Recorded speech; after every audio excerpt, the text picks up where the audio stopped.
the hell did it come back? Did I do that? Hey, come back! Those notes aren't for you. Great.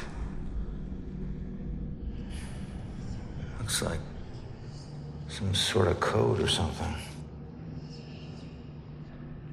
Alright, well, I made it up to the 4th floor before the police cart away the evidence.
don't know how this will end. The killer is an enigma to the police and a lurking shadow in my own life. If only I can keep Joy from harm, I would do anything, even push her away, if it meant pushing her to safety.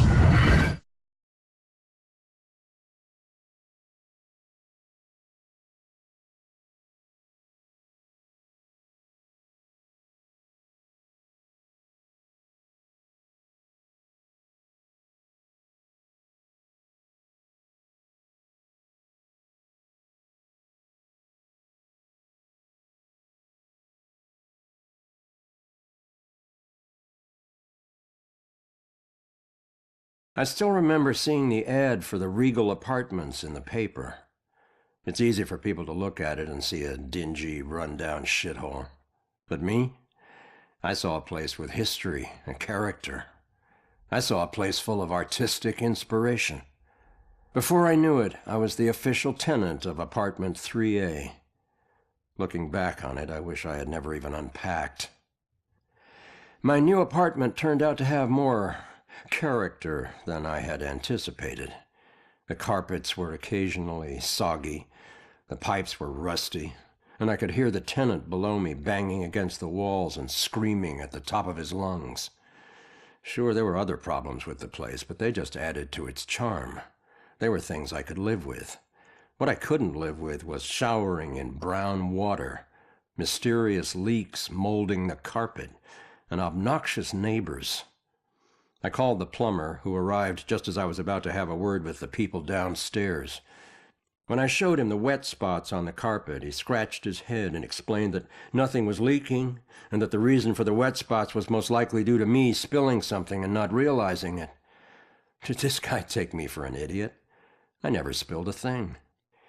He apologized and said that without a leak, there's nothing he could do, so he moved on to the shower. Thankfully, the water had no trouble turning brown. He thought it could be an issue with a rusty boiler and went to check it out. I took the opportunity to address the tenants below. I knocked on the door, but no one answered. In fact, I couldn't hear anything at all. I tried the door, expecting it to be locked, but it just swung open. I was shocked to find it completely empty. That's when wet footprints began to appear on the floor. They were headed right for me. Just then I could hear the plumber scream from the boiler room downstairs. By the time I ran down there, he was long gone, but he had discovered the source of the brown water. Packed into the old rusty boiler was a bloated, decomposing corpse. The police are still investigating the homicide, and the landlord has promised to renovate the boiler room. However, despite his efforts, 3A is back on the market, and I doubt I'll ever feel clean again.